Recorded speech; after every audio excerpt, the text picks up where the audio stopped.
최종현 사장하기 쉬운 말 경영학 제13강 회계 재무관리에 대하여 알아보고 1968년 필자가 신입사원을 간면한 유공 3년차 설계부 엔지니어 시절 서울대 야간경영대학원에 적을 두고 도대체 경영학을 전공한다는 사람들은 어떤 공부를 하는가에 관심을 가져본 적이 있었다.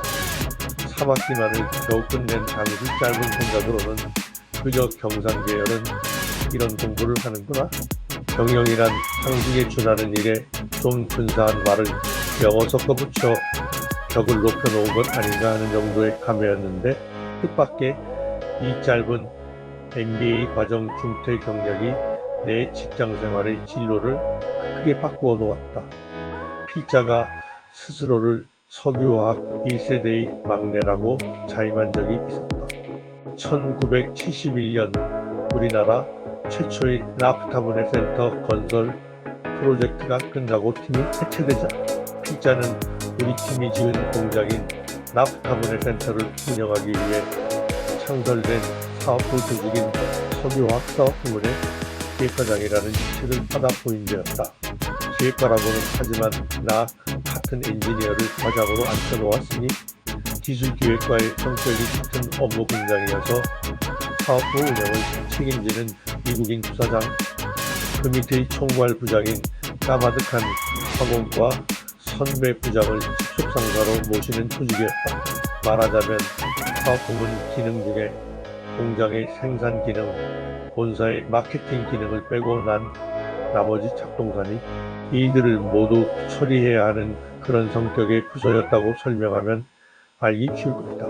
우리 부장 밑에는 기획과 이외에 또 하나 화학회계과라는 과 조직이 하나 더 있어서 공인회계사 자격을 가진 나이 듬직한 회계과장이 부임되어 있었지만 업무의 성격상 기획과장인 내가 선임과장의 역할을 하도록 조직되어 있었다.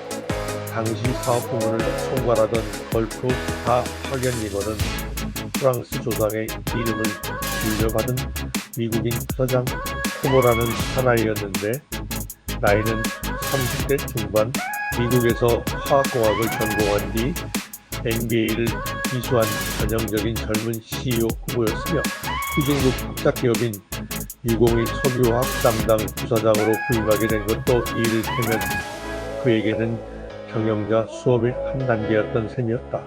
코모 부사장이 부임한 후 자신이 의문 갖는 경영사항에 대하여 끊임없이 노란색 메모지를 총괄부장인 필자의 보스에게 써내려 보내기 시작하였다. 재미있었던 것은 전형적인 엔지니어 출신이었던 40대 중반의 석유화학부장은 자신의 젊은 보스인 부사장이 내려 보내는 그 노란 쪽지에 매우 시큰둥하게 반응하여 자신이 소화하여 지시나 스스로의 생각을 첨가하는 바 없이 언제나 플리즈 리플라이 두 단어만을 써 얹어 내게로 패스하였다는 사실이다.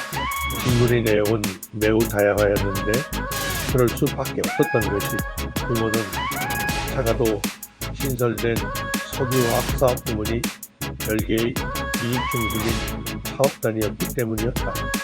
경영성과에 대한 책임도 유공의 주 사업인 정유사업 부문과는 달리 걸프의 화학사업 자회사에 보고하도록 분리되어 있었다. 따라서 현금만 관리하지 않을 뿐 회계장부가 분리 유지되고 있어서 매월 결산도 따로, 경영성과 보고도 따로, 경영분석도 따로 하여야 하는 눈, 코, 귀, 입 모두 달린 독립회사 운영의 모습이었기 때문이었다. 아무튼 그 노란 쪽지가 발행되는 속도에 비해 도저히 내 능력이 미치지 않아 내 책상 옆 벽은 항상 미결된 노란 쪽지로 도배되어 있었던 것이 그 시절 내 꿈에까지 등장하던 옐로 슬립 공포 중 추억이다. 서론이 길어졌지만 이 시기에 나는 분위기 관리에게 눈을 뜨게 되었다. 코모 부사장이 석유화학부장 원 옵션 먹여보내는 노란색 메모에는 분야별 구분이 전혀 없이 회사 CEO가 관심 가질 만한 모든 상황에 대한 해답을 요구하는 내용이 적혀져 있곤 하였었다. 예컨대 공장의 예기치 않은 사고에 이은 이머전시 셧다운으로 이익 계획이 망가져 버린 어느 달 부사장이 예산과 실적의 차이 분석을 요구해왔다.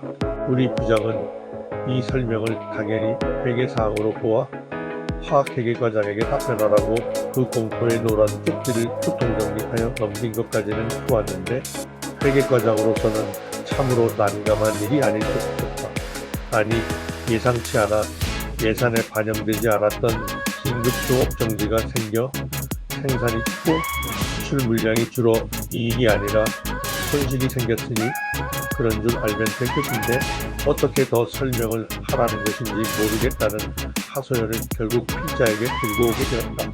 네가 이 영어 나부랭이를 좀 씹으리니 말로 설명을 해서 뒷마금을 하라는 뜻이었다. 그래서 회계과장이 앉은 면전에서 백지를 펴놓고 다음과 같이 정리했다. 1. 셧다운에 의한 직접 손실 플레어링 로스.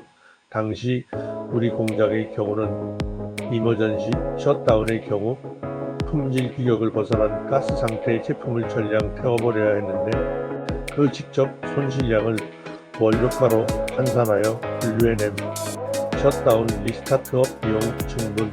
높은 온도에서 운전하던 공장을 수리하기 위해 온도를 낮추었다가 다시 재가동해야 하는데 스팀, 전기, 냉각수 등 유틸리티가 추가적으로 소모되었으므로 이를 산출. 셧다운 직간접 메인테넌스 비용. 공무부에서 발생을 통보해 온 직접 및 내부 수리 비용. 생산 감소에 기인한 기회이익 감소. 수출 감소, 즉 수출 감소량 곱하기 변동 마진. 생산량이 주기는 했지만 상대적으로 고가인 내수 시장은 공급하였으므로 수출량의 감소에 따른 기회이익 감소를 산출. 기타 언익스플레인드. 위와 같이 분석해도 재고 평가법 등 회계규칙 상위 문제를 포함하여 설명하기에는 복잡하고 알아봤자 경영활동에는 도움이 안 되는 차이가 발생하는데 이를 뭉뚱그려 표현하면 돼. 회계과장이 고개를 절레절레 흔들면서 자기는 못하겠다고 쪽지를 내 책상 위에 던져두고 물러났는데 당연한 일이었다. 대차대조표, 손익계산서, 자금흐름계산서 등 재무보고서를 마지막 일원까지를 마치는 것이 인부인 회계과장의 입장으로 보면 그 추천한 공인회계사의 정확성을 다 버리고 위와 같은 얼치기 설명자료를 도출해내는 일은 불가능하고 또 무의미한 임무로 보였을 것이었다. 하는 수 없이 나는 예산 작성 시와 당월의 원료, 유틸리티 등의 단가가 크게 벗어나지 않은 것을 확인한 다음 굳이 회계자료에 집착하지 않고 예산 작성 시 사용했던 표준 원가, 자료 등을 동원하여 변동 마진을 추정, 산출하고 위표의 공란을 채워서 부장과 부사장 앞에 들고 가게 되었는데 부사장이 눈을 휘둥그렇게 뜨고 기뻐한 것은 좋았지만 아뿔싸 이 잘난 척한 것이 원인이 되어 그러지 않아도 오지랖 넓다는 손가락질을 받던 필자의 일이 하나 더 늘어나게 된 것이었다. 관리회계 업무가 바로 그것이었다. 사족이지만 당시 코모 부사장은 이 사건 이후 필자와 공유하는 랭귀지인 경영대학원 출신자들의 경영용어 몇 마디에 그만 뿅 가버려서 내 오지랖을 진짜 능력으로 오판하게 되었다. 필자를 차세대 경영자로 키운다는 둥 해가면서 걸프 본사에 여러 차례 경영연수를 보내는 등 많은 특전을 제공하였던 것도 모두 이 오판으로부터 시작된 일이었다. 위에서 설명한 예에서 보는 것처럼 영업, 생산, 우리의 조업 중단 등 실제 경영활동의 결과를 이윤 추구와 관련하여 파악하려고 회계라는 개수에 의한 활동이 이루어진다.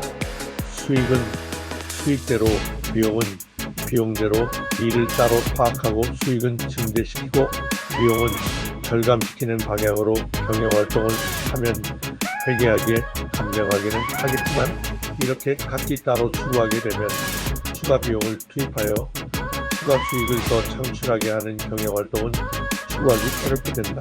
따라서 모든 주요 경영활동을 수익과 비용을 동시에 수반하는 덩어리로 파악하고 이에 대한 의사결정이 가능하도록 개수화된 자료를 의사결정자에게 제공하여야 하는 필요성이 부각되게 되었다. 이른바 관리회계의 영역이다. 아래 얘기한 SKMS의 회계재무관리의 정의는 그야말로 쉬운 말로 정리한 훌륭한 정의이다.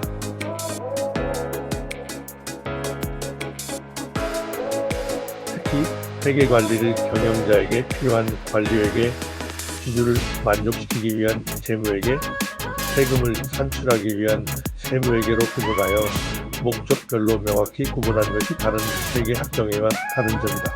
다만 수익관리와 비용관리를 분리 추구하는 듯한 인상이 있어 위에 설명한 바와 같이 수익과 비용을 한 덩어리로 보는 이윤 추구수단을 좀 더 명확한 표현으로 보강하면 좋겠다. 실제로 이 부분은 앞 수펙스 경영법에서 설명한 이처리 5단계에서 이를 이윤 창출 단위로 파악하도록 정의함으로써 실무적으로 해결되었다. 비용을 예상 수익 마이너스 목표의 허용 비용이라는 관점에서 통제하도록 하여 이윤 창출을 우선적으로 관리하도록 한 것 역시 SKMS 전반을 타고 흐르는 이윤 극대화의 정신에 부합한다 할 수 있다. 여기서 앞에 소개하였던 최종현 사장학의 회계재무관리의 정의 풀 텍스트를 한번 묶어보려 한다. 기업 활동을 개수적으로 파악할 수 있도록 회계관리를 철저히 하고 자금의 조달과 운영을 효율적으로 할 수 있도록 재무관리를 하는 것이다. 회계관리는 경영자가 경영을 효율적으로 수행하기 위한 관리회계, 기주가 만족해야 하는 재무회계와 국가에서 요구하는 세무회계를 하는 것이다. 관리회계는 이익관리가 중심이며 이익관리는 목표이익을 설정하고 이를 달성하기 위하여 수익을 증대시키고 비용을 절감하는 것이다. 이를 위해서는 수익관리, 비용관리, 자산관리, 경영감사를 잘 해야 한다. 수익관리는 목표이익을 달성할 수 있도록 수익을 최대로 하는 것이다. 비용관리는 예상 수익 마이너스 목표이익 허용비용이라는 관점에서 비용을 관리하는 것이다. 자산관리는 총자본 이익률 이익 총자산 X백을 극대화하도록 자산을 운용하는 것이다. 마케팅 관리, 구매 관리와 밀접한 관계가 있다. 경영감사는 계획과 실적의 차이 분석, 세무회계는 조세 부담을 정확하게 예측, 조정하고 신고하는 것이다. 재무관리에는 자금관리와 투자관리가 있다. 자금관리는 자금의 수지균형을 이루게 하고 투자자금을 최대로 조달하는 것이다. 자금의 수지균형을 이루게 한다는 것은 소요자금의 예측, 조달, 운용을 잘해서 부도를 방지하는 것이며 관리회계와 밀접한 관계가 있다. 투자자금의 조달을 최대로 한다는 것은 자금의 원천을 계속 개발하여 자금의 조달 능력 파이프라인을 항상 크게 하고 조달 코스트를 낮추어 언제라도 투자할 수 있게 하는 것이다. 투자관리는 투자이익을 최대로 하는 것이다. 이를 위해서는 투자대상 금융자산, 실물자산의 선정, 경제성 분석, 투자의 결정, 사업평가를 잘 해야 한다. 투자기법을 지속적으로 개발하여 투자 위험을 최소화하도록 해야 한다. 이렇듯 여러 가지로 그 기본되는 사항들을 정리하였지만 다소 현대적 표현을 가미한다면 현재 가치를 반영하여 기업 활동으로 인하여 발생하는 조정 후 현금 흐름을 지속적으로 확대, 재생산할 수 있도록 경영 활동을 유지하는 것이 기업을 영구히 존속 발전하게 하려는 기업 간의 재무적 실천 방법이 된다.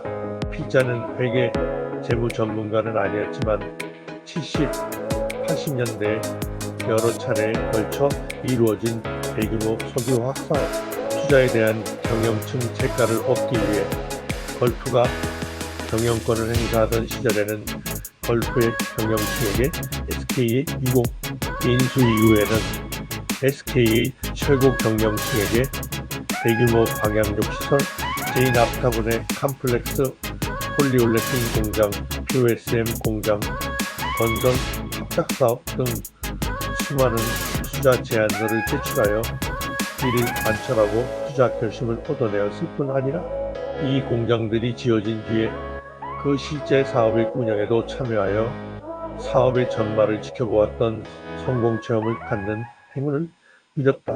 당시를 되돌아보면 지금으로서는 상상할 수도 없는 두 자릿수의 이자율, 한시법이었던 석유화학공업 육성법에 따른 엄청난 세제 혜택 등이 반영된 신규 사업의 현금 순환 예측, 통상적인 사업 타당성 분석, 피저빌리티 스터디 결과와 상이한 경우가 많이 있어서 투자 수익성의 실현 가능성을 놓고 해외 합작선 또는 컨설턴트의 재무 전문가들과 설왕설래 같으며 몸도 선무당에 충성피를 뽐내던 추억도 있다.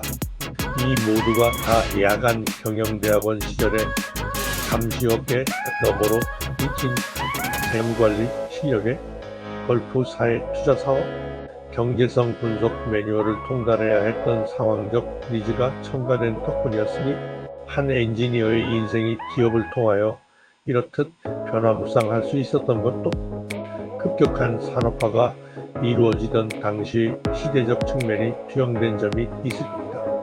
다음 제14강은 동종요소 관리와 깊은 관계를 가진 인력 관리를